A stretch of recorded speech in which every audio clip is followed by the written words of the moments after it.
Oigan, les contamos el lunes tarde que los 6 integrantes del Consejo Consultivo de la Comisión Nacional de los Derechos Humanos había renunciado ya pues, por diferentes razones. Entre ellas, pues parecía ya que se había desgastado mucho la dinámica con Rosario Piedra Ibarra, quien hoy es la titular de la Comisión de la CNDH, ¿no? La Comisión Nacional de los Derechos Humanos. Desde su designación en 2019, pues no ha estado pues, exenta, ¿no? De todo el tema de controversias y de, pues al principio decían, oye, pues ella viene de una historia bastante fuerte, ¿no? Con su madre que tuvo durante años buscando a su hijo, hermano hoy de la titular de la CNDH. Y pues, por nombre, ¿no? En el título, al menos en la portada, parecía como una selección, pues buena. Digo, la selección de Rosario tuvo ahí sus asegúnes, ¿no? En el Senado, pero al final parecía que era una persona que podía entender de primera mano lo que significaba una violación flagrante de los derechos humanos. Y pues bueno, en esas andábamos. Total, corte a 4 años después y todo parece estarse yendo al traste. Una de esas personas que renunciaron al Consejo Consultivo está aquí con nosotros, Adalberto Méndez López, ex integrante de dicho Consejo Consultivo de los Derechos Humanos, está aquí, junto con José Antonio Lara Duque, abogado defensor de derechos humanos. Igual ya te hemos tenido el placer de tenerte por acá, mi estimado José Antonio. Oigan, pues bueno, no puedo evitar empezar contigo, mi estimado Alberto, porque andabas ya metido en este asunto que fue noticia un par de días. Y quería nada más pues preguntarte lo obligado, ¿no?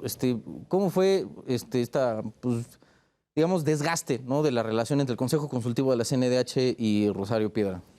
Mira, yo creo que fue un proceso de desgaste gradual, ¿no? No podemos decir que fue inmediato. De alguna u otra forma, desde el 2022, tú lo sabes, la gente lo sabe, nosotros habíamos hecho manifestaciones públicas advirtiendo cuestiones con las que no estábamos de acuerdo que estaba decidiendo la Comisión Nacional, ¿no? Una de las principales fue el tema del militarismo.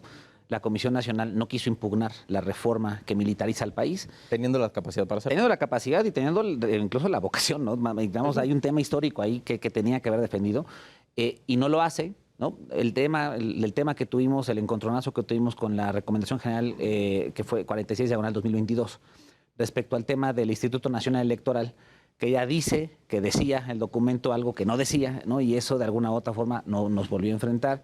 Y otra donde también tuvimos un severo diferendo con la comisión fue que la comisión impugna una reforma, ¿no? Ustedes recordarán que impugna una reforma que buscaba evitar que los deudores alimentarios ocuparan un cargo público. Y la Comisión Nacional consideró que eso estaba mal y la impugnó. Afortunadamente la Corte nos dio la razón al Consejo.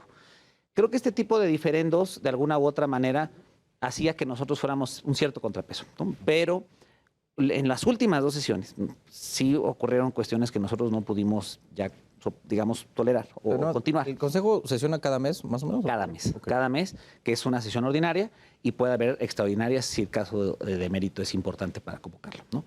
Y en las últimas 2 sesiones empezamos ya a notar no solamente este desgaste que estaba grabado, sino que las decisiones que se tomaban o la interpretación de la ley que utilizaba la comisión respecto de estas últimas sesiones, pues ya era muy a modo e incluso por encima de la ley. Y yo sí creo, y eso fue una reflexión que tuvimos, ¿no? Dentro del propio Consejo, que cuando uno ya no es útil, y sobre todo una causa que es honoraria, nosotros no cobrábamos un peso, nosotros completamente gratis nuestra labor, es un tema de vocación el estar ahí. Nosotros consideramos que si ya no éramos útiles para hacer un contrapeso o al menos denunciar ese tipo de situaciones, lo correcto era retirarse. Eso fue lo que anima al Consejo a renunciar en bloque. Si ya no podíamos ser útiles en esta posición, lo correcto era irnos de ahí. Bien. José Antonio, tú como experto y, pues digo, abogado como tal en tema del litigio, ¿no? En cuanto a los derechos humanos, ¿cómo has sentido pues, de la presencia de la CNDH en el cambio cuando llegó Rosario Piedra? O sea, porque antes al menos se tenía la sensación, digo, a lo mejor tú me corregirás, pero la sensación de que la CNDH pues incomodaba en ciertos momentos, ¿no? al gobierno. Y ahorita pues parece que se aparece cada venida de obispo. Mira, yo creo que es importante reconocer que desafortunadamente en este país tenemos, yo me atrevería a llamarlo, una cultura política de poca tolerancia al pensamiento diferente, particularmente en las posiciones de poder o de Estado. Okay. Tengo que decir que muchos tenemos una lectura de que las comisiones de derechos humanos nacionales, y no digamos las comisiones locales, suelen ser comisiones amigables, para definirles de alguna forma, con el poder en turno. Creemos que esta comisión, la actual, la Comisión Nacional de Derechos Humanos, no necesariamente logró romper, porque tal vez ni siquiera nunca lo intentó. Siempre fue una lógica de ser una comisión cercana al poder político que ahora es hegemónico en este país. El asunto, y creo que es donde tendríamos que estribar el debate, ¿qué tanto estos famosos principios de París, de la autonomía de los organismos defensores de derechos humanos, al menos en México, lo estamos logrando? Yo sí tendría que decir que fue sorprendente, por calificarlo de alguna forma, el que todo el Consejo Consultivo decidiera renunciar. Eso sí habla de un problema no solo de diálogo, de un conflicto, sino de un problema de institucionalidad. El que te renuncie todo el Consejo Consultivo ya te está dando una señal de un problema institucional que no supo, que no se pudo ser abordado. Efectivamente, yo puedo coincidir que no le tocaba al Consejo Consultivo, a los integrantes del Consejo Consultivo, abordar este tipo de problemas, sino aquí a la estructura y particularmente a quien tiene la responsabilidad política de la comisión. Cierro con lo siguiente. Sí creo que esto que ocurre hoy en la Comisión Nacional de Derechos Humanos nos tiene que llamar a una discusión profunda de cómo estamos en este país entendiendo los pesos y contrapesos. Lo acaba de decir exconsejero.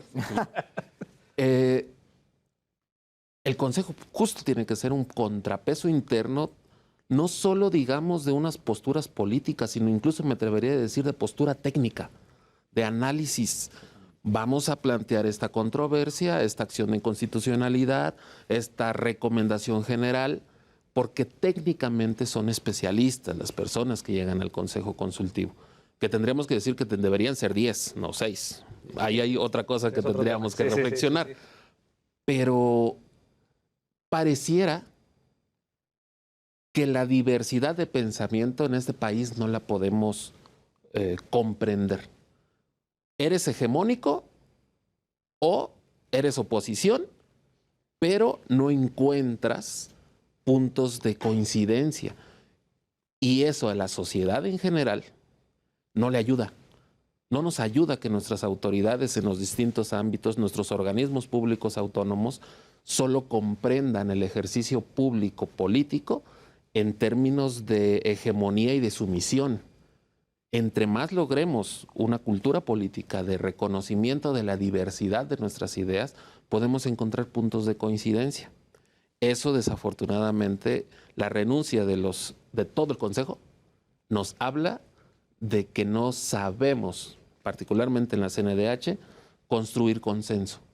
Y eso, en nuestro organismo público autónomo de defensa y protección de derechos humanos más grande del país, y me corregirá nuestro consejero, según yo, uno de los organismos públicos autónomos más grandes de América, si no es que el más grande, ¿no? Sí. Eso es preocupante. Sin duda. Sobre eso, del no encontrar como coincidencias, nos hablabas, Alberto, de las últimas 2 sesiones que sí fueron como las que derramaron, las gotas que derramaron el vaso, ¿no? Las que rompieron el cantarito. ¿Nos puedes contar más o menos de qué iban esas reuniones? Mira, yo primeramente coincido totalmente con la lectura de José Antonio, ¿eh? O sea, yo creo que es muy correcto lo que acaba de advertir y ese panorama es parte de la discusión, ¿no? Yo particularmente creo lo mismo, que el Consejo Consultivo éramos un órgano consultor, técnico. Y ahorita que mencionaba justamente José Antonio la naturaleza del Consejo, ahí empezó, donde se empezó, digamos, a desgastar el tema. Ella literalmente nos lo dijo. Ustedes solamente, sí, Rosario, ¿no? Ustedes solamente dan consejos y yo no estoy obligada a hacerles caso. Y lo pone por escrito en un comunicado, ¿no?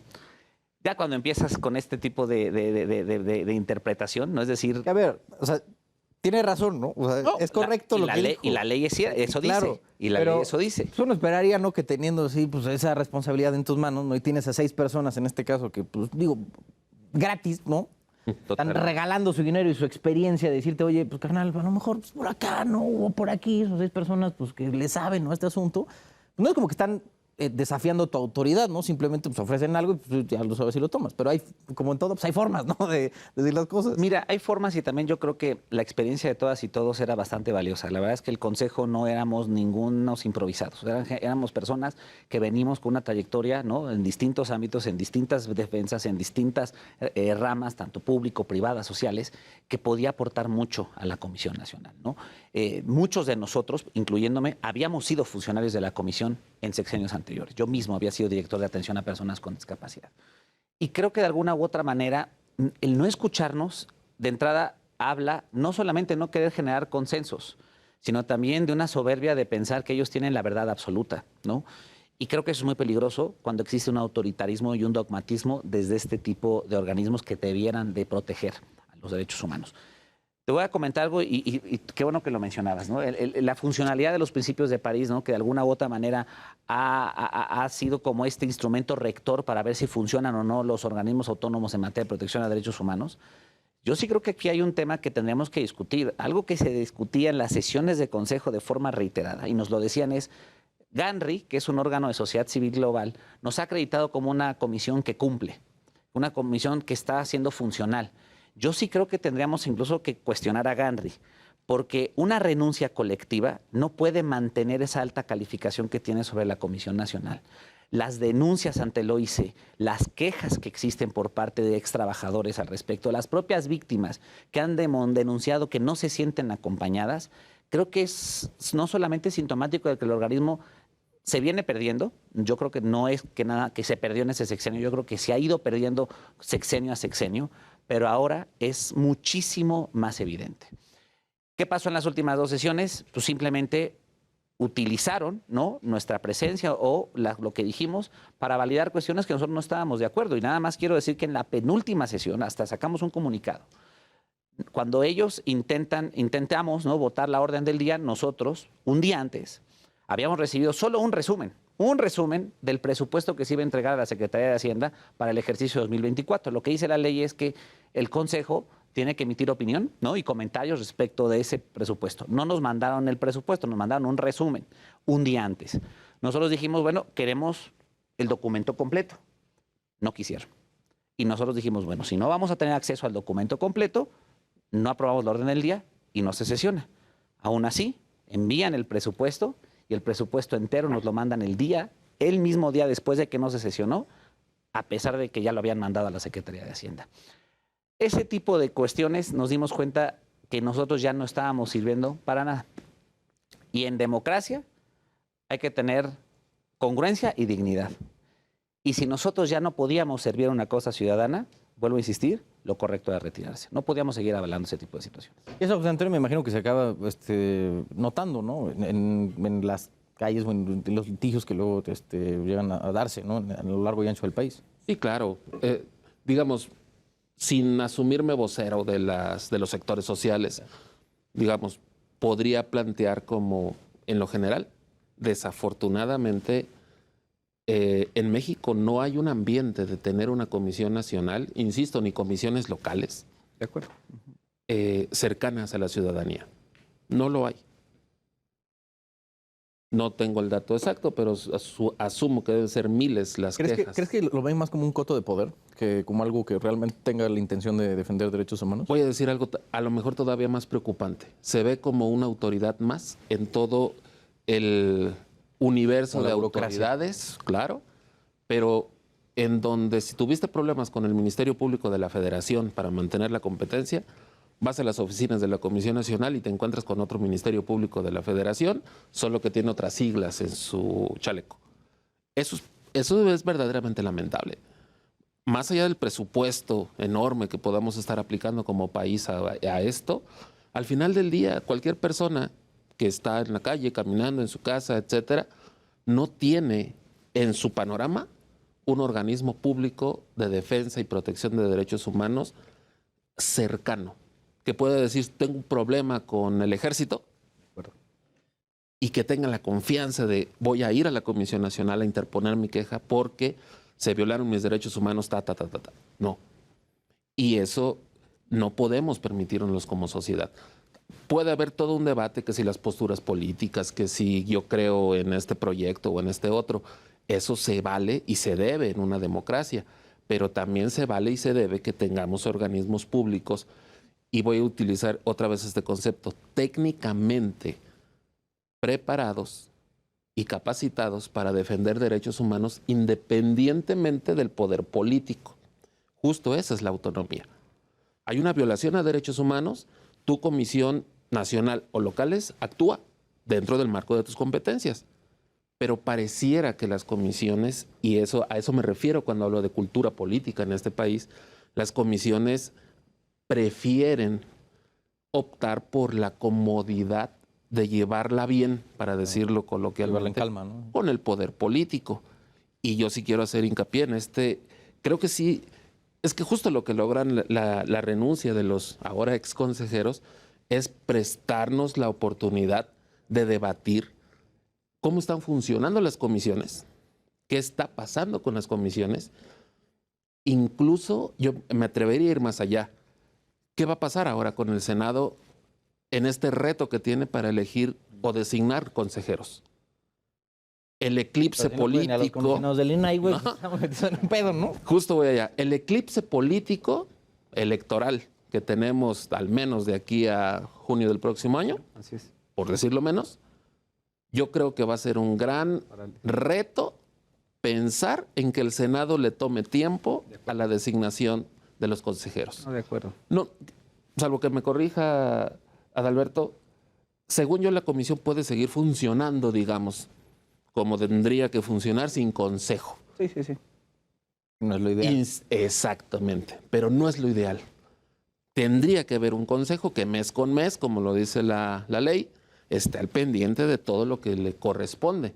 Hoy nos aseguramos prácticamente un año sin consejo, en donde otra vez el gran perdedor, digamos, en el ámbito institucional es el pueblo en general. Ahí es donde sería significativo, y con esto cierro, que repensemos qué estamos haciendo con nuestros organismos públicos autónomos y fundamentalmente los que tienen la misión de la defensa y protección de los derechos humanos. Porque mientras el Senado no lo aborde, la comisión va a seguir operando, pero en la vida cotidiana, lo voy a plantear así a riesgo de parecer dramático. En este momento, en algún lugar del país, a alguien están violando los derechos humanos horriblemente. Me atrevo a decirlo. ¿Quién va a hacer algo? Los organismos públicos parece que no van a ser ellos. Alberto, para cerrar con una opinión, tú que estuviste pues, dentro tanto del Consejo Consultivo como de la misma CNDH, ¿cómo pues, ves, al menos en el panorama general de la CNDH en estos últimos años? Mira, yo creo que... comparado con los anteriores. Mira, a ver, es que ese es el tema, ¿no? Es como decir que estábamos perfectamente con el presidente anterior, ¿no? Y que fue un sexenio de Yo oro. creo que todos podemos estar de acuerdo con que no. Claro, ese es el tema, es el tema. No podemos decir estábamos mejor antes. Más bien, sí, estábamos mal y ahora estamos peor. Eso es un poco lo que quiero decir.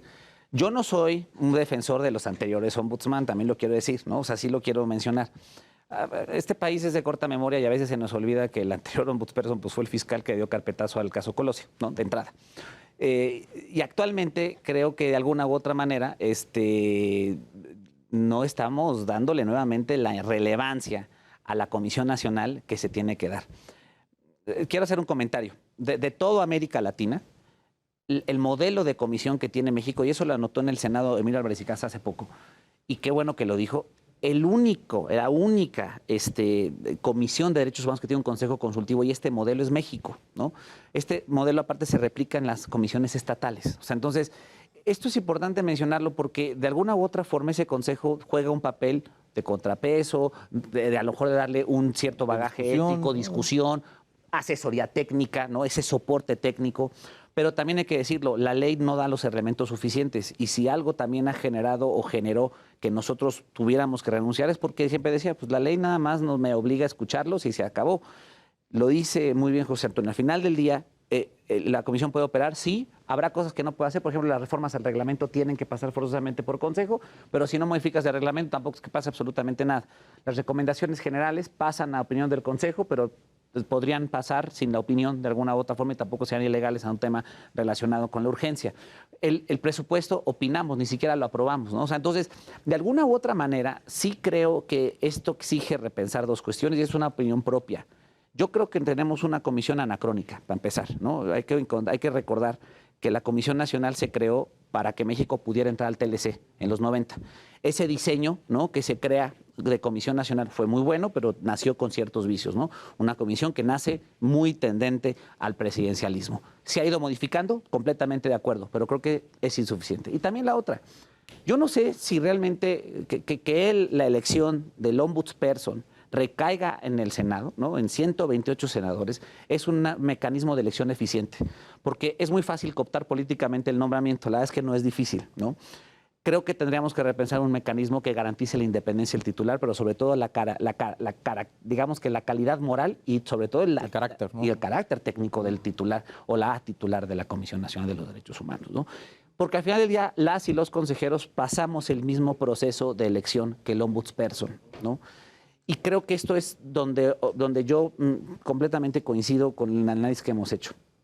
Las comisiones tienen que repensarse, tenemos que hablar si tenemos un modelo eficiente. También creo que no es el momento político para hacerlo, es muy complicado, ¿no? O sea, pero es un proyecto de aquí a agosto, ¿no? Si acaso. Yo creo que para la siguiente legislatura y eso nos estamos viendo buena onda, ¿verdad? Pero sí tendríamos que al menos irlo discutiendo en la academia, en sociedad civil, en órganos técnicos. Realmente la ley no es anacrónica. Yo creo que sí, yo creo que es momento de pensar un nuevo modelo que sí le haga frente a la realidad de México. Y nada más quiero cerrar, es uno de los organismos públicos no solamente más grande de América Latina, más caros del mundo. Tenemos un presupuesto medianamente similar al Tribunal Europeo de Derechos Humanos. ¿Y cómo está el país? Con eso cierro.